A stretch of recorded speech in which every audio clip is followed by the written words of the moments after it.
Good morning everyone. पिछले class में हम लोग लैंगिक जनन के बारे में पढ़ चुके थे, अलैंगिक जनन के बारे में पढ़ चुके थे और जीवन चक्र की अवस्थाओं के बारे में पढ़ चुके थे। ओके, आज हम लोग पढ़ेंगे लैंगिक जनन की घटनाओं के बारे में। ठीक है, इसके पहले आप चैनल को सब्सक्राइब कर लीजिए। ठीक है, क्लास अच्छा लगे तो लाइक कर दीजिए, आपका कुछ नुकसान नहीं होगा।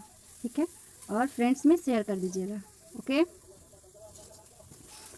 स्टार्ट करते हैं। लैंगिक जनन की घटनाएं। लैंगिक जनन की श्रृंखलाबद्ध घटनाओं को 3 अवस्थाओं में विभक्त किया जा सकता है। जो लैंगिक जनन होता है, उनकी जो श्रृंखला जनन है, उनमें जो घटना घटित होती है या लैंगिक जनन में क्या क्या अवस्थाएं आती हैं, ठीक है, उनको 3 भागों में विभक्त किया जा सकता है या 3 अवस्थाओं में विभक्त किया गया है। ठीक है, पहला है पूर्व निषेचन घटनाएं, दूसरा है निषेचन और तीसरा है पश्च निषेचन घटनाएं। ठीक है, पूर्व निषेचन की घटना हम पढ़ते हैं। इनमें युग्मकों के संयोजन या निषेचन से पूर्व की घटनाएं सम्मिलित होती हैं, जो निम्न प्रकार है। कह रहा है कि जो निषेचन पूर्व घटनाएं हैं वह युग्मकों के संयोजन, जो 2 युग्मक होते हैं उनके आपस में मिलने के पहले और निषेचन से पहले या निषेचन की क्रिया, जब दो नर और मादा दोनों का जब संयुग्मन होता है, वही क्रिया निषेचन कहलाती है ना। तो उनके निषेचन के पहले की जो घटना होती है वही क्या कहलाती है? निषेचन पूर्व घटनाएं। ठीक है, इनको 2 भागों में बांटा जा सकता है या 2 प्रकार से जाना जा सकता है। पहला है युग्मक जनन। ठीक है, अगुणित लैंगिक कोशिकाओं तथा अथवा युग्मकों के निर्माण एवं विभेदन की प्रक्रिया युग्मक जनन कहलाती है। कह रहा है कि जो युग्मक जनन है, ठीक है, अगुणित आपको बताए थे यन, जिसमें जो गुणसूत्रों की संख्या होती है वह आधी रह जाती है। ठीक है, और लैंगिक जनन में वो भाग लेते हैं। तो लैंगिक कोशिकाओं अथवा युग्मकों के निर्माण एवं विभेदन की जो क्रिया होती है, युग्मक का निर्माण, अभी हम इससे पहले आपको बताए थे कि नर था और मादा थी। ठीक है, दोनों में एक निश्चित समय में परिपक्वता हुई। ठीक है, और उनमें नर में शुक्राणु का निर्माण हुआ। ठीक है, और मादा में अंडाणु का निर्माण हुआ। ठीक है, दोनों के बीच निषेचन की क्रिया हुई, तो एक युग्मनज बना था, जायगोट बना था। ठीक है, एक है भ्रूण का निर्माण हुआ। तो कह रहा है कि जो ये निर्माण हो रहा है, नर में शुक्राणु का, मादा में अंडाणु का निर्माण हो रहा है, तो ये निर्माण होने की क्रिया ऊपर से विदलित होती है, विभाजन होता है। ठीक है, विभेदित इसको करते हैं। ठीक है, तो ये क्रिया ही क्या कहलाता है? युग्मक जनन कहलाता है। ठीक है, युग्मक जनन कहलाता है। और संयुग्मन क्या होगा? जब ये नर और मादा आपस में संलयन होगा, उस संलयन के बाद, निषेचन के बाद, जब ये निषेचन जब दोनों संलयन होता है, संलयन की क्रिया ही निषेचन कहलाती है। तो इससे पहले जो निषेचन की क्रिया हो रही है, इससे पहले की जो घटना है वही क्या है? निषेचन पूर्व घटनाएं में सम्मिलित है, निषेचन पूर्व घटनाएं कही जाती हैं। ठीक है, इसी में आगे है कि युग्मक उत्पन्न करने वाले जनक अगुणित अथवा द्विगुणित हो सकते हैं। अगर जो युग्मक उत्पन्न कर रहे हैं, जैसे शुक्राणु और अंडाणु जो उत्पन्न कर रहे हैं, वह जनक अगुणित भी हो सकते हैं और द्विगुणित भी हो सकते हैं। जैसे मोनेरा, कवक, शैवाल और ब्राइफाइटा के सदस्यों के पादप काय अगुणित होते हैं। जो पादप काय है वो अगुणित होता है। जनरली जो मोनेरा है, कवक है, शैवाल है, ब्राइफाइटा है, इनमें जो प्रजनन की क्रिया होती है, रिप्रोडक्शन की क्रिया होती है, जनरली अलैंगिक जनन होता है। ठीक है, लेकिन जब लैंगिक जनन होता है, इनमें जब लैंगिक जनन होता है तो उस कंडीशन में ये द्विगुणित अवस्था में होते हैं। ठीक है, जबकि टेरिडोफाइटा, अनावृत बीजी, आवृत बीजी और मानव आदि सभी द्विगुणित होते हैं। ये द्विगुणित होते हैं, गुणसूत्रों की संख्या 2n होता है।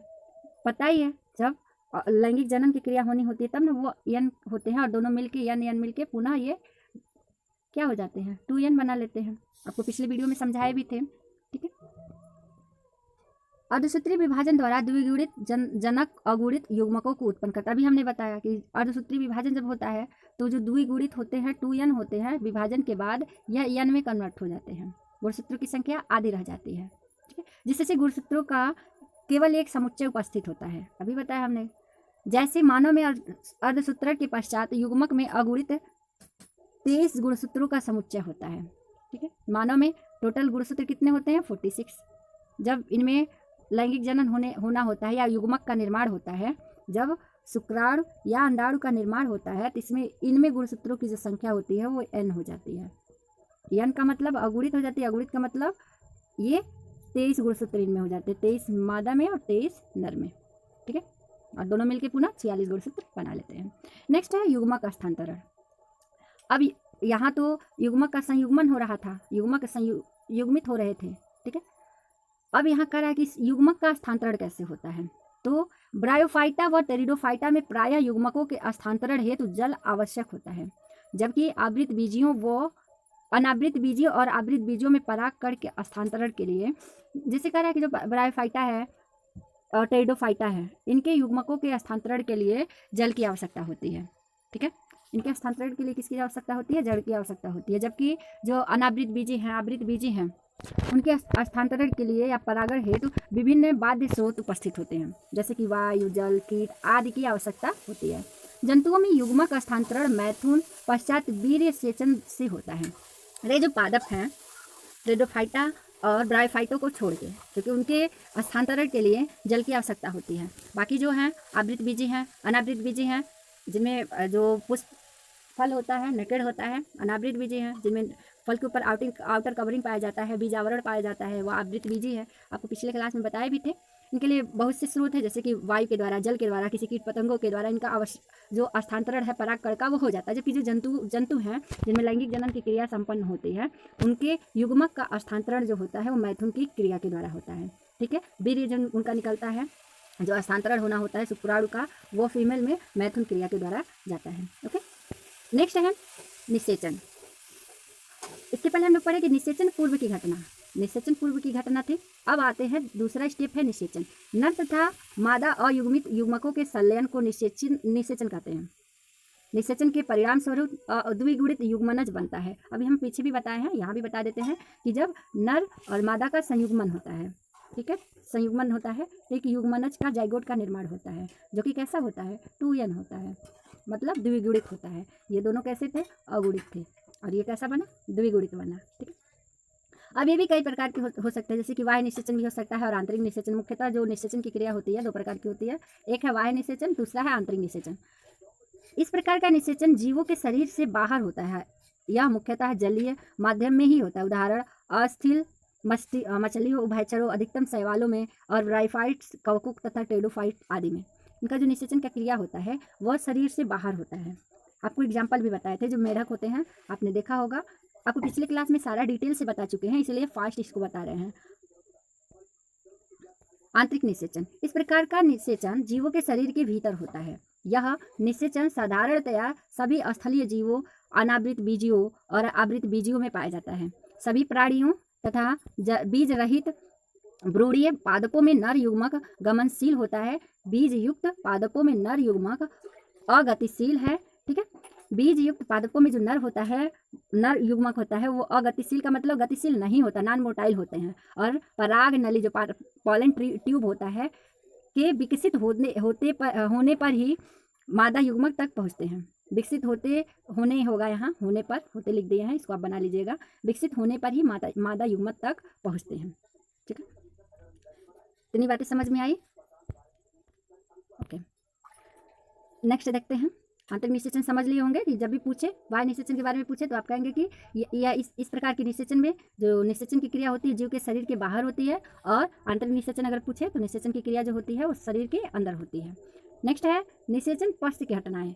इसको सेकंड चैप्टर में हम डिटेल से पढ़ेंगे कि किस तरीके से होता है। अब यहाँ शार्ट में समझते हैं। निषेचन पश्च घटनाएं, जब निषेचन की क्रिया हो जाती है, युग्मनज का निर्माण हो जाता है, उसके बाद क्या घटना घटित होती है, उसके बाद क्या क्रियाएं होती हैं, इनके बारे में यहाँ डिस्कस करेंगे, ठीक है। अभी जो चैनल की सब्सक्राइब नहीं किए हैं वो चैनल को सब्सक्राइब कर लें और फ्रेंड्स में शेयर कर दें। वीडियो अच्छी लगे तो लाइक भी कर दें, ठीक है, और पढ़ाई करते रहें, ठीक है। अभी समझते हैं लैंगिक जो घटना है, अवस्था है, उसमें निषेचन पश्च घटनाएं क्या हैं, ठीक है।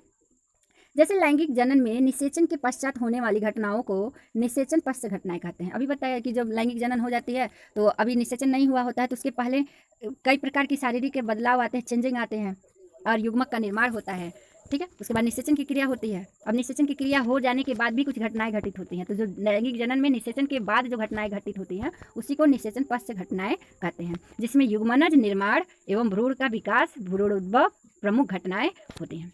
जैसे युग्मज का निर्माण होता है, फिर वो भ्रूण का विकास होता है, फिर उस भ्रूण का उद्भव होता है, और उस उद्भव में भ्रूण का जब उद्भव होता है उसका विकास होता है, तो कई घटनाएं वहाँ भी सम्मिलित होती हैं, ठीक है। जैसे पादपों में भ्रूण उद्भव, ठीक है, पादपों में भ्रूण उद्भव, इसको अंडरलाइन कर लीजिएगा या हेडिंग डाल लीजिएगा। पुष्पीय पादपों में युग्मनज से भ्रूण विकसित होता है, अरे जो पुष्पी पादप होते हैं उनमें युग्मनज से भ्रूण विकसित होता है। जैसे मेल और फीमेल गैमेट जब संलयित होते हैं, मिलते हैं, मिलने के बाद युग्मनज का निर्माण होता है, एक सेल का निर्माण होता है। ये सेल विकसित होकर भ्रूण बनाता है, जाइगोट बनाता है। ठीक है, भ्रूण के विकास के लिए भोजन विशिष्ट उत्तक भ्रूणपोष संचित हो जाता है। कह रहा है कि जो भ्रूण का पीछे बताए भी थे कि इस भ्रूण के भोजन के लिए, जो भ्रूण निर्माण हुआ, भ्रूण के भोजन के लिए भ्रूणपोष का निर्माण होता है। उसको जो भ्रूण का पोषण करे वही क्या है, भ्रूणपोष है। भ्रूण का पोषण करने वाला ही क्या है, भ्रूणपोष है। आपको बताए भी थे कि जो मटर अगर हम भिगोते हैं या चना भिगोते हैं तो जो व्हाइट कलर का होता है वही भ्रूण होता है, बाकी जो येलो कलर है वह भ्रूणपोष है। ठीक है, अतः निषेचित बीजांड परिपक्व होकर बीज में परिवर्तित हो जाता है। जो निषेचित बीजांड होता है परिपक्व होकर बीज में परिवर्तित हो जाता है। जैसे मान लीजिए ये बीज है, निषेचन की क्रिया होती है, बताएंगे नेक्स्ट क्लास में आपको डिटेल से बताएंगे। नेक्स्ट चैप्टर में यही है किस तरीके से ये विकास होता है, नेक्स्ट चैप्टर में डिटेल्स इसको बताएंगे। ठीक है, चलिए। इसी दौरान फल के विकास के लिए अंडाशय भित्ति की वृद्धि होने लगती है, जिसे फल भित्ति, जिसको इंग्लिश में पेरिकार्प कहते हैं, तथा बीज युक्त परिपक्व अंडाशय को फल कहते हैं। इसे कह रहा है एक तो नर गैमेट और मादा गैमेट्स मिले, ये फीमेल है और मेल है, इनका संलयन हुआ, संलयन होकर एक युग्मनज का निर्माण किया, फिर वो युग्मनज भ्रूण में बना। ठीक है, भ्रूण में कन्वर्ट हुआ। अब इस भ्रूण के पोषण के लिए, इसके भ्रूण के पोषण के लिए, इसको भोजन के लिए इसके आसपास क्या बना, भ्रूणपोष बना। ठीक, अब इस चीज़ को पोषण बन रहा है। साथ ही साथ जो इसका अंडाशय था वो फल का निर्माण किया। ठीक है, बीजांड परिपक्व हो गया, जैसे बीजांड परिपक्व होकर बीज का निर्माण कर लिया, और जो पूर्ण है, फल भित्ति है टोटल वह, और अंदर जो बीज है सब लेके फल का निर्माण हो गया। और ये जो फल का निर्माण हो रहा है, बीजांड का निर्माण हो रहा है, अलग अलग पौधों में अलग अलग तरीके से होता है। पिछले क्लास में आप पढ़े भी हैं। ठीक है, नेक्स्ट है जंतुओं में भ्रूण उद्भव। अब जंतु में ये तो पादप रहा कि यहाँ निषेचन की क्रिया हुई, पौधों में अंडाशय बना। ठीक है, ये पादप है, मान लीजिए आता है, इस तरीके से समझते हैं। यहाँ सबसे पहले ये आपका बन गया, शार्ट में समझते हैं, वर्तिकाग्र बनाते हैं, समझिएगा। वर्तिकाग्र हो गया, ये वर्तिका हो गया, ये अंडाशय हो गया। यहाँ कोई परागकण आया, अंकुरित हुआ, अंकुरित होकर यहाँ बीच में अंडाशय, अंडाशय के अंदर बीजांड है। ठीक है, इसको निषेचित किया, निषेचित करने के बाद सारी चीज़ें जो वर्तिकाग्र है ये सारी चीज़ें गिर जाती है, बचता क्या है, आपका अंडाशय बचता है। अब इसके अंदर भ्रूण का निर्माण हो रहा है, बीजांड सूख जा रहा है, सूख के बीज का निर्माण कर रहा है, बीज आवरण बना रहा है, बीज का निर्माण कर रहा है। जो अंडाशय की भित्ति है वो फल का निर्माण कर रही है। ठीक है, घटनाएं हो रही हैं, उसके बाद वो फल बन जा रहा है, फल के अंदर बीज हो जा रहा है। इनका जो जनन की क्रिया थी, लैंगिक जनन था, वो पूर्ण हो गया। ठीक, अभी जंतुओं में भ्रूण उद्भव किस तरीके से होता है तो यहाँ समझते हैं। जंतुओं में समसूत्री विभाजन के फलस्वरूप युग्मनज बहुकोशिकीय भ्रूण में बदल जाता है। जैसे जो युग्मनज का निर्माण है वहाँ तक तो पादप के जैसे ही होता है, या अब संरचना है, मार्फोलॉजी वो अलग तो होगी ही, साथ ही साथ इसमें समसूत्री जब विभाजन होता है, अर्धसूत्री विभाजन, समसूत्री विभाजन जब होता है तो युग्मनज का निर्माण होता है। समसूत्री विभाजन होता है तो युग्मनज का निर्माण होता है, और वो युग्मनज जो होता है बहुकोशिकीय भ्रूण में बदल जाता है। मतलब कि जब विभाजन, समसूत्री विभाजन हो रहा है तो ये युग्मनज जो है वह बहुकोशिकीय भ्रूण में बदल जाता है। इस प्रक्रिया को विदलन कहते हैं, क्लीवेज कहते हैं। ठीक है, संपूर्ण बहुकोशिकीय भ्रूणावस्था तक पहुंचने के लिए युग्मनज पहले मॉरूलावस्था, ठीक, ब्लास्टूलावस्था, फिर गैस्टूला प्रावस्था में बदलता है। गैस्टूला अवस्था में तीनों जनन स्तरों का विकास होता है। प्रथम जनन स्तर, मध्य जनन स्तर और आंतरिक जनन स्तर, 3 लेयर होते हैं ना जनन स्तर के, वही गैस्टूला अवस्था में निर्माण होता है। क्वेश्चन पूछ भी दिया जाता है। ये जो निर्माण है ये विभाजन हो रहा है, कोशिका विभाजन हो रहा है। ठीक है, कोशिका विभाजन के बाद ये अवस्थाएं जो है आ रही हैं, और ये विभाजन होने के बाद ही जो जीव है या युग्मज है या भ्रूण है वह उसके शारीरिक जो अंग का निर्माण होता है वह यहीं से होता है, विदलन से ही होता है। ठीक है, उनके शरीर बहुकोशिका का निर्माण कहाँ से होता है, यहीं से होता है। ओके, ये तो आपका चैप्टर समाप्त रहा। और इस चैप्टर में जो भी चीज़ें समझ में नहीं आई हो वो कमेंट करके पूछ लीजिएगा, जो चीज़ें नहीं समझ में आ रही हो उसको पूछ लीजिएगा। बाकी एक स्पेशल वीडियो बनाएंगे जिसको आपको बताएंगे, इसके लिए भी टाइम दीजिए। बोर्ड का यूज करके समझा देंगे सारा समरी एक साथ। लेकिन अभी जितना पढ़ा है उसको आप नोट डाउन कर लीजिए कॉपी में, और आपको मेन टॉपिक ही पढ़ा है जो कि एग्जाम में पूछ सकता है। ठीक है, नेक्स्ट डे नेक्स्ट टॉपिक या नेक्स्ट चैप्टर स्टार्ट करेंगे। ठीक है, चैनल को सब्सक्राइब कर लीजिए, वीडियो अच्छा लगा हो तो लाइक कर दीजिए और अपने फ्रेंड्स में शेयर कर दीजिए। Okay, good bye.